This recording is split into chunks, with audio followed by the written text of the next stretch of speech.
A thunder of jets in an open sky, a streak of gray, and a cheerful... A loop, a whirl, and a vertical climb, and once again you'll know it's time for the adventures of Rocky and Bullwinkle and friends. Starring that supersonic speedster, Rocket J. Squirrel, with his pal Bullwinkle the Moose, and a host of others. Hurry, Bullwinkle! The show's about to start! I'm coming as fast as I can. Wave to the people! Yay! Now what are you doing? Signing autographs. Let's see. John Smith. But your name is Bullwinkle. I know, but that's hard to spell.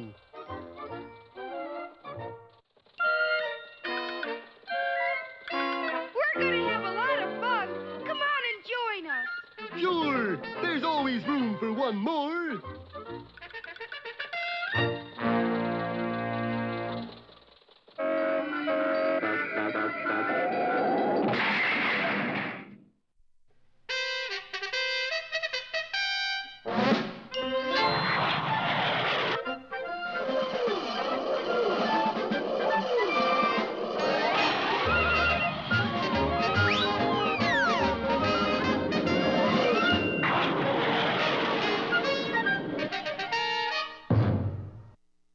Well, they made it. Our heroes have finally found Mount Flatten, the floating mountain where Bullwinkle's Upsidasium mine is located.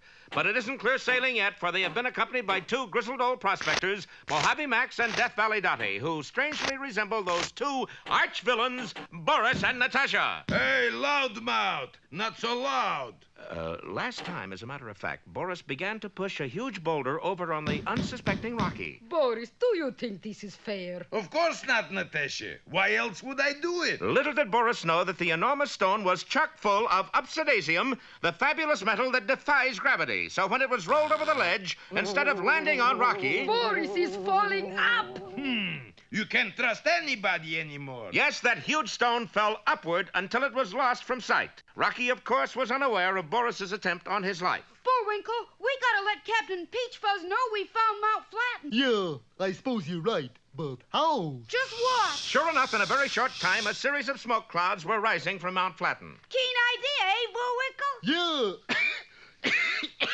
Then how come all the smoke? We're sending smoke signals. Oh. You hear that, Natasha? We must stop them. But why? As soon as they send message, place will be jammed with every Tom, Dick, and J. Edgar in country. Then how can we steal Upsidasium? You're right, darling. What we do? Follow me. And Boris and Natasha climbed to a ledge directly above Rocky and Bullwinkle and began censoring the smoke signals. Fortunately, they were just a little too late, for miles away from Mount Flatten, two lonely Indians sat on their pintos and gazed silently at the rising smoke clouds. Then one noble savage turned to the other and said, Now, there's something you don't see every day, Chauncey. What's that, Edgar? Smoke signals in English. Doesn't spell very well, does he? What's he saying? Oh, just some nonsense about a floating mountain full of Upsidasium and... Upsidasium. Last one back to the teepee is a blunt arrow. And the two Indians galloped off to see their medicine man. All right, stick 'em out, tongue. Say how. How? Don't get up, Doc. Just came in to use the phone. In a flash, the word spread all over the country. X-ray! Squirrel discovers floating peak! Upsidasium, new national resource, anti-gravity discovery rocks nation. In no time at all, Upsidasium, the anti-gravity metal, had become the most sought-after metal in the world. Think, gentlemen, of what an anti-gravity substance will mean. Upsidasium vacuum cleaners for lighter housework. Upsidasium autos save on tire repair. Upsidasium soap, a facelift with every lather. Even the children caught the Upsidasium fever. London Bridge is falling up, falling up, falling up. Soon the entire country knew about Rocky and Bullwinkle's sensational discovery. Back at Mount Flatten, our friends were surprised to find that they'd become quite a tourist attraction. They liked it. But Boris didn't. All those people looking at us, I feel like goldfish, an honest goldfish. How can we steal Upsidasium with all those people staring? We can't, so we got them one better. How? We steal mountain. Well, this plan tops anything that Boris has done. You know my motto, never steal anything small. Don't miss our next episode, Mountain Mover, or Boris Sneaks a Peek.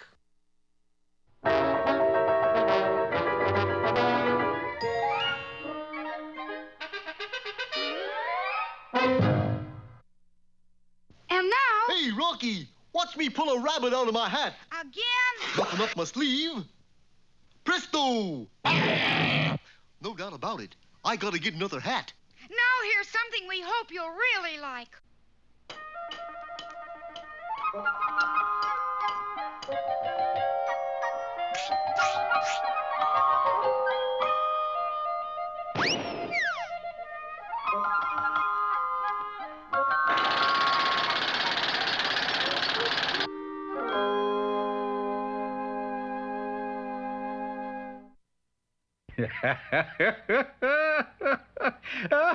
Oh, by George, that's a good one.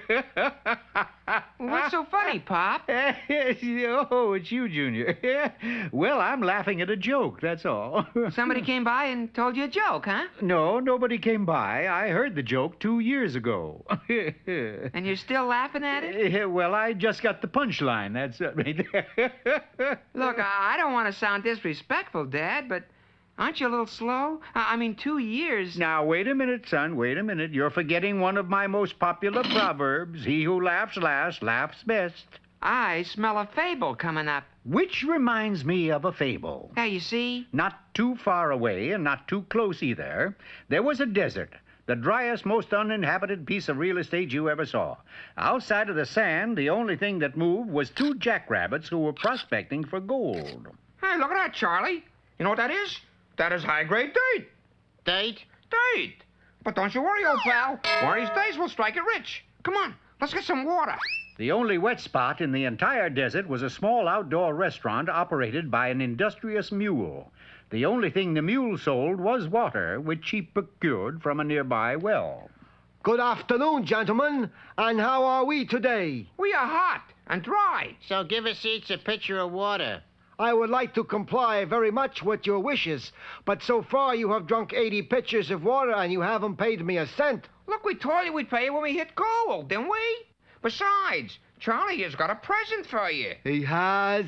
Oh, well, that's different. Here's your water. Where's my present? Here.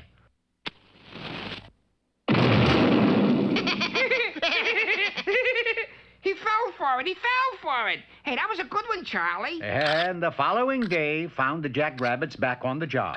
And just like the day before, they eventually wound up at the mule's restaurant. No, I regret to say you get no water unless you pay for it. Look, Mule. Charlie's awful sorry about the cigar joke yesterday. Ain't you, Charlie? Oh, yeah. Matter of fact, to make up for it, I went into town. I bought you a real good one. Here. Well, I suppose it would be silly of me to hold a grudge. Very well. You can have your water today.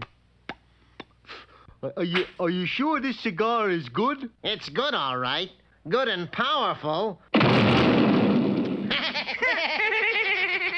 You did it, Charlie. You did it. You went and fooled them again. Now, on the following day, a very strange thing happened.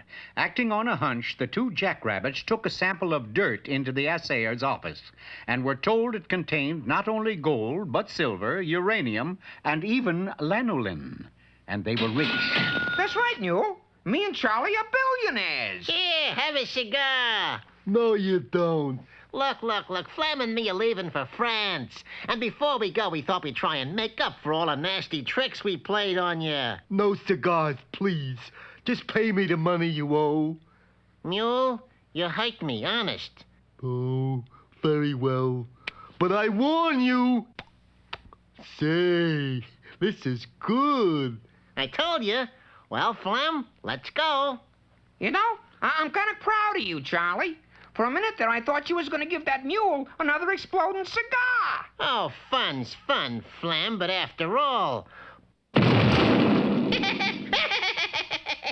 Well, sir, no one can have more fun in Paris than 2 jackrabbits. especially if they're rich. This is what I call real living. By the way, how long have we been here? 2 years and 11 days. This is living all right. Sure is. Only we better go a little easier on our money. How much have we got left? $1.50. Well, the spree was over, and there was nothing left to do but to return to the desert and dig for more gold. This is hard work. Let's quit and get some water. Nice to see you, Mule. By the way, I brought you a present all the way from Paris. Here. The Mule took one look at the cigar and promptly headed for parts unknown. As for the Jackrabbits, they decided to get their own water. But can you imagine their surprise at finding the well empty? Hey, Mule! Come back! Let us out of here! So the Mule had the last laugh after all. And that's why I say, he who laughs last laughs best. Gee, that's a swell fable, Pop. And a pretty good moral, too. Yeah, only a pretty good one? Well, I can think of a better one. All right, let's have it. You never miss the waiter till the well runs dry. You never did? Oh, Junior.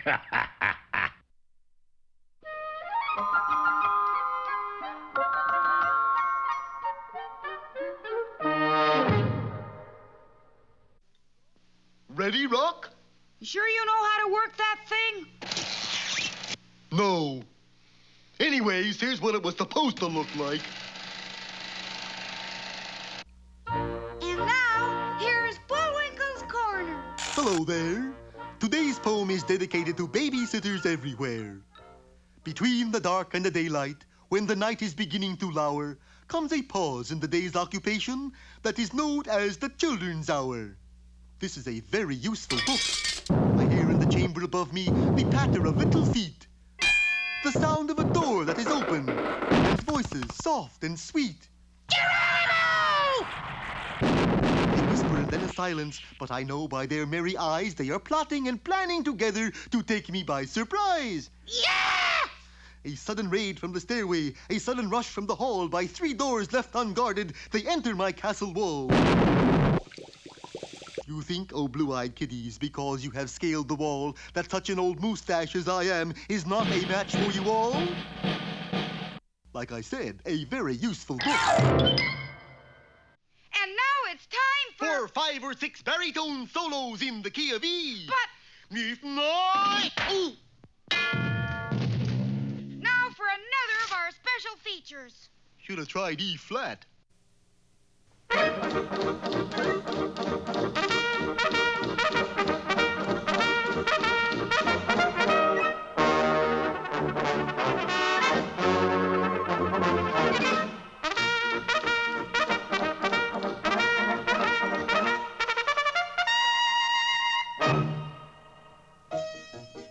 In the northern region of Canada, Dudley Do-Right was taking his annual 2-week vacation, accompanied by his horse. I don't know what I'll do with myself for 2 weeks. Gina, don't worry. I'll be back before long. You must know, Dudley, that I can't stand being parted for even a day from your horse. Well, I can't help it if his vacation corresponds with mine. Meanwhile, in a deserted shack, Snidley Whiplash was having a trauma. Homer, those Mounties are getting to me. I can't stand them another minute. Another minute, you hear?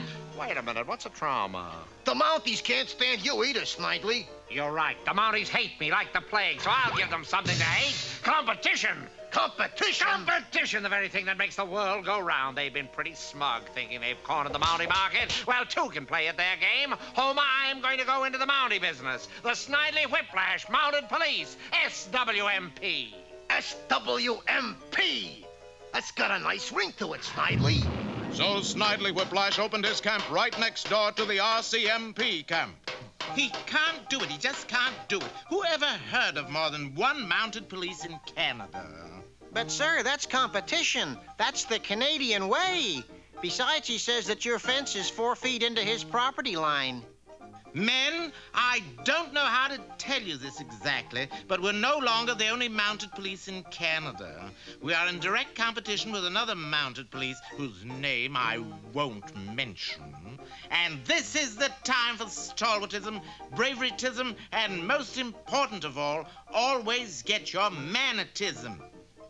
Oh, one more thing. From now on, there'll be shorter coffee breaks, Snidley Mounties, you know our purpose, to prevent the other Mounties, and I won't mention their name, from always getting their man. And here's how we'll do it.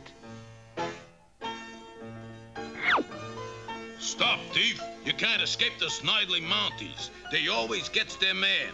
Your purse, madam. Some Mountie you are. Huh. Some Mountie you are. For a whole week, the Mounties did not get their man.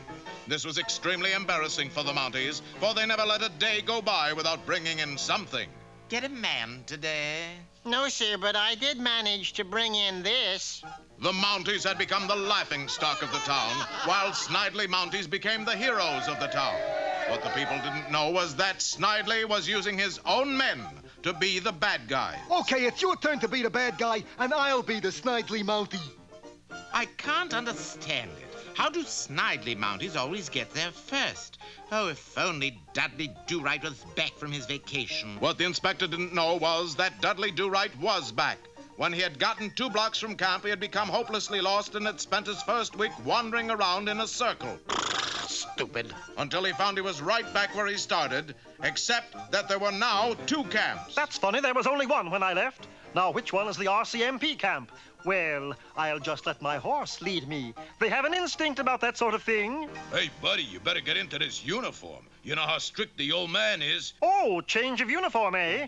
Well, black is distingué. There's something familiar about you. Lost a little weight, eh, Inspector Fenwick? By George, does you a world of good. I've seen that face somewhere. Oh, well, doesn't matter. Snidley Mounties, listen, here's my plan. Now, the people despise the Mounties. They wouldn't dare. Where have I seen that face? As I was saying, the people despise the Mounties and have a deep affection for us, the Snidley Mounties. Now is the time for the great bank robbery. Something is not quite right here. Hurrah, hurrah! The Snidley Mounties are here, defenders of the right. Hurrah! Shut up and hand over the money. Yes, sir, Snidley Mountie, sir. If you ask for it, you must certainly have some good use for it. Yeah, like we're gonna spend it, all of it. Oh, no, you're not, Snidley Whiplash. I am Dudley Do-Right of the Mounties. I knew I'd seen that face before. So you caught the Snidley Mounties robbing a bank and broke up the SWMP. But tell me, where's Snidley Whiplash? Oh, I let him get away. You let him get away? Why did you let him get away? I remembered I still have 2 days vacation.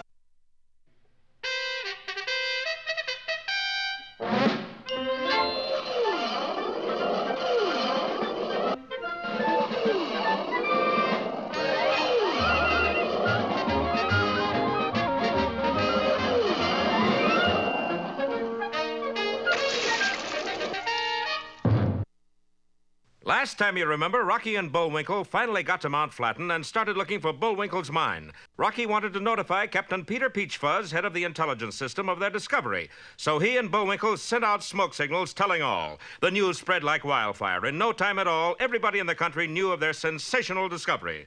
Everybody but the man their message was aimed for, Captain Peter Peachfuzz. The reason? Captain Peachfuzz was just too good at keeping secrets. Very well, Agent 9, your report. Well, Hush, that's a secret, even from me. Agent 7? Well, Tut, that's classified information now ready for assignment. Yes, sir. Agent 6, follow Agent 4, Agent 4, follow Agent 2, and Agent 2. Follow Agent 6. Are you mad? 2 never follows 6. Meanwhile, back at Mount Flatten, the floating mountain, Boris Badenov, disguised as a prospector named Mojave Max, had his problems too. Too many tourists, Natasha. What can we do about it? Think big, Natasha. We steal mountain right from under their noses. But how? Simple. First rent airplane and then... Unaware of their shenanigans, our heroes, Rocky and Bullwinkle, were still trying to find the lost Upsidasium mine. You remember how to tell Upsidasium, Bullwinkle? How to tell it what? No. Upsidasium is the only stuff in the world that falls up. Oh, of course. How typical of me to forget. And our heroes set to work with pickaxes. See, here's the pretty stone, Rocky. Does it fall up? Nope. Then forget it. Okay. But as our friends labored steadily, a rickety craft flew steadily toward the floating mountain, and guess who was at the controls? Oh, go on, guess. Lucky Lindy? That's right, it was Boris Badenov and his partner. But, darling, How do we hook onto mountain? Use your head, Natasha. And spoil my hairdo? Never! No, on floor of plane is anchor. Got it, darling. When we pass mountain, hook anchor to mountain. Okay. Then we tow mountain away to Pennsylvania. But won't moose and squirrel see us fly over? Not if we fly under. And sure enough, the wily Boris flew beneath the floating mountain out of sight of Rocky and Bullwinkle. Okay, Natasha, hook on anchor. And Natasha set the anchor firmly in the edge of the mountain. Now we pull. You got other end fastened to tail of plane? Why, no, darling. I got other end right. Natasha! In a twinkling, the unlucky Lady Lost dangled precariously under the floating mountain. 10 minutes later, a somewhat rumpled Death Valley Dottie clambered over the edge of the mountain and called back to her Confederates. Now what, darling? I'll fly by again. You lasso plane. Oh, Boris, you're so smart. And as Boris piloted the plane close to Mount Flatten, Natasha dropped a noose over the tail. You're so clever. You're such a genius. Such a... Oh, shut up your mouth. Meanwhile, back on Mount Flatten, Bullwinkle's pick had struck something very interesting. Appears to be some different kind of stone. Yeah. Bullwinkle, I think we hit it. Did it hurt? No, I mean, this looks like pure Oh, Upsidasium. boy, let me get at it. And Bullwinkle seized the strange-looking stone and wrested it from the earth. Gee, it's so light. Bullwinkle, throw it away. Well, how come? It must be worth a fortune. Yeah, but you gotta be here to spend it. Sure enough, the Upsidasium was carrying Bullwinkle farther and farther into the air. Hey, I'm falling up. And now it's too late for you to let go. Will the mighty moose keep falling up forever and ever? Don't miss our next episode, Bullwinkle's Rise, or This Goon for Hire.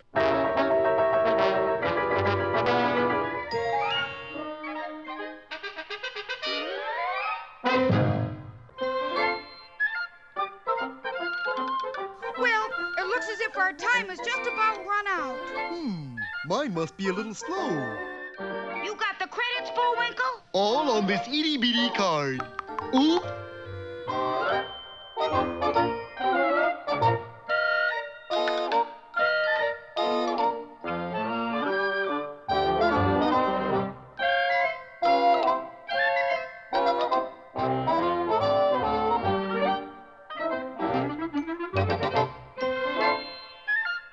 We're late again, Bullwinkle. Right. Bye now. See you next time.